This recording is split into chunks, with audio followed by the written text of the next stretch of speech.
ငွေလဲစုမိစားမိရှိသေးမယ်အယောင်းဝယ်လဲတည်ရတာကောင်းစေမယ်လူချစ်လူခင်လဲများစေမယ်ဆိုတဲ့အဆောင်လေးရမယ်ဆိုရင်မလိုချင်ဘူးလားဟုတ်ပြီလိုချင်နေဆိုရင်ကျွန်တော်ဒီဗီဒီယိုလေးမှာပြောပြပေးမယ်ပေါ့နော်တော့ဒီနေ့ပြောပြမယ့်နေရာတော့မြန်မာ UN အတိုင်းပဲသွားမယ်ကျွန်တော်ပုံမှန်ဆိုရင်တော့ဒီနောက်တိုင်းနီးလေးပြောပြတာများတယ်ဒီ run လေးဆွဲပြတာများတယ်ပေါ့နော်ကျွန်တော်မြန်မာဗီဒင်ပညာမှာဒီစမ်းပညာမှာကရကတက်ကိုတုံးတာပေါ့နော်ဒီတစ်နွေကငွေကြိုနှစ်လာရဲ့အခေါ်တက်ဖြစ်တဲ့ဒီအာလပနာတက်ပေါ့နော်အဲ့တော့ဒီအာလပနာကရကတက်ကိုတက်ဆင်တဲ့သဘောပါပဲဒီခုပြောပြမယ့်နေလေးရပေါ့နော်နားတော့ရှုံမသွားနဲ့အဓိကစမ်းပညာကရကတက်ကိုတုံးတဲ့ကြောင်းပြောချင်တာပေါ့နော်ကျွန်တော်ဒီခေရီပွင့်6ပွင့်လိုပါတယ်ကျွန်တော်ကတော့ဒီမှာခေရီညွတ်6ညွတ်နဲ့လောက်ပြထားတယ်ဟိုကျွန်တော်အခုဒီဗီဒီယိုရိုက်မဲ့ချိန်မှာခေရီပွင့်6ပွင့်မရှိဘူးဖြစ်နေလို့ပေါ့နော်အဓိကတော့ဒီဈေးမှာဆိုရင်တော့လွယ်လွယ်ကူကူဝယ်လို့ရမယ်ခေရီပင်တွေပါရှိမယ်ဆိုလည်းအပွင့်တဲ့ခေရီပင်ဆိုရင်လွယ်လွယ်ကူကူရတယ်ပေါ့နော်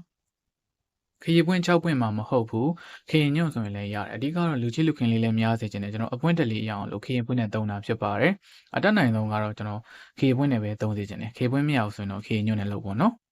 ဟုတ်ပြီဘာလို့ရမလဲဆိုတော့လွယ်လွယ်လေးပဲဒီဟာကိုဒီခေချောင်းညွတ်တော့မဟုတ်ခေ6ပွင့်ရလာပြီဆိုရင်ကျွန်တော်ရင်းနေတခြားတန့်တင်စေကြောမယ်ဒီဘယ်လိုနည်းရစပြီးလုပ်တင်လဲဆိုမိမိရဲ့မွေးနေ့ပေါ့နော်9နာရီကနေ10နာရီခွဲတွင်းမှာလုပ်မယ်ဆိုရင်တော့ပို့ပြီးတော့အားကောင်းတယ်ကျွန်တော်ရဲ့ပြင်စဖို့တိုင်ထိတ်မှာရှိတာဖြစ်တဲ့အတွက်ပေါ့နော်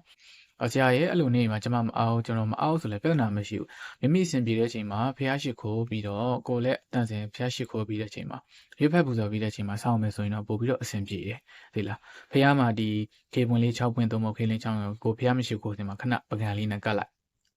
ကပ်ပြီးကိုဖះရှိဖို့ရှစ်ခိုးပြီးပြန်ပြီးတော့ဆွန်လိုက်အဲ့ဒါလေးကိုစောင့်မှာစောင့်တဲ့ချိန်မှာဘယ်လိုစောင့်မလဲဆိုဒီ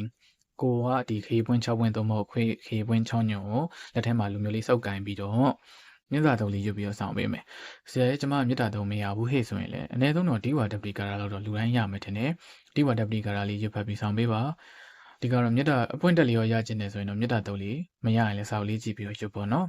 ။မြတ်တာတုံးလေးရတယ်ဆိုရင်တော့အဆင်ပြေတယ်။ဟုတ်ပြီဒီဝါဒပလီကာရာဆိုလည်းလူတိုင်းရပါတယ်။ဂုံတော်ခွန်ချရတယ်ဆိုရင်ပိုတော်ကောင်းသေးတယ်ဗျာကျွန်တော်ဈေးရောင်းဈေးဝယ်လုပ်နေတဲ့သူတွေဆိုတာဂုံတော်ခွန်ချဆိုရင်အစွမ်းအောင်တော်တော်များများသိပါတယ်ဟုတ်တယ်နော်အဲ့တော့ကျွန်တော်ဒီဟာလေးပါပဲကိုလိုချင်တဲ့